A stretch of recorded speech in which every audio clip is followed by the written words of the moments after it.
கலந்து கொண்டிருக்கின்ற போராளிகள் அனைவருக்கும் இலங்கை தமிழரசு கட்சியினுடைய தலைவர் ஐயா CVK சிவஞானம் அவர்களே, எங்களுடைய கட்சியின் மேலாள் மாகாண சபை உறுப்பினர்கள் திரு சாயந்தன், திரு சுவேதன், இங்கே வருகை தந்திருக்கின்ற எங்களுடைய கட்சியின் உள்ளூராட்சி மன்ற தவிசாளர்கள் மற்றும் கட்சி பிரமுகர்கள் அனைவருக்கும் என்னுடைய பணிவான வணக்கங்கள். ஏற்கனவே சொல்லப்பட்டதை போல இது போராளிகளோடு நாங்கள் நடத்துகிற 4வது கலந்துரையாடல். பழையிலே ஒரு கூட்டம் நடைபெற்றது, புதுக்குடியிருப்பிலே ஒரு கூட்டம் நடைபெற்றது, மன்னார் மாவட்டத்திலே அடம்பனிலே ஒரு கூட்டம் நடைபெற்றது. இப்பொழுது இங்கேயும் ஒரு கூட்டத்துக்கு எங்களை அழைத்திருக்கிறீர்கள்.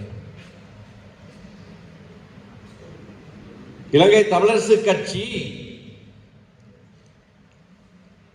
77வது ஆண்டிலே பயணமாகிக் கொண்டிருக்கிறது.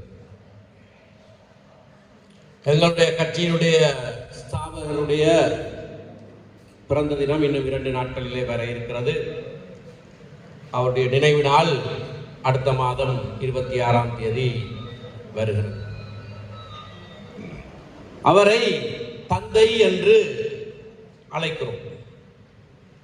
2010ஆம் ஆண்டு ஏப்ரல் 26ஆம் தேதி யாழ்ப்பாணத்திலே அவருடைய நினைவு பேருரையை நான் வழங்கிய போது சொன்ன ஒரு கருத்தை இங்கே மீளவும் சொல்ல விரும்புகிறேன். எந்தெந்த நாடுகளிலே அவர்கள் தங்களுடைய தேச தந்தை என்று எவரை அழைப்பார்கள்? பாகிஸ்தான் நாட்டிலே தேசப்பிதா என்று சொல்லி முகமது அலி ஜின்னாவை அழைப்பார்கள். பங்களாதேஷிலே முஜிபுர் ரஹ்மான் அவர்களை தந்தை என்று அழைப்பார்கள்.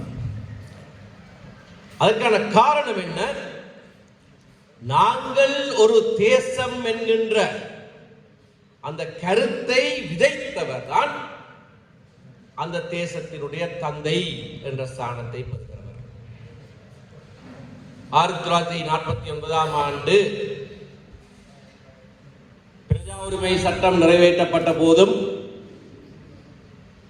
இந்திய பாகிஸ்தானிய பிரஜா உரிமை சட்டம் நிறைவேற்றப்பட்ட போதும்,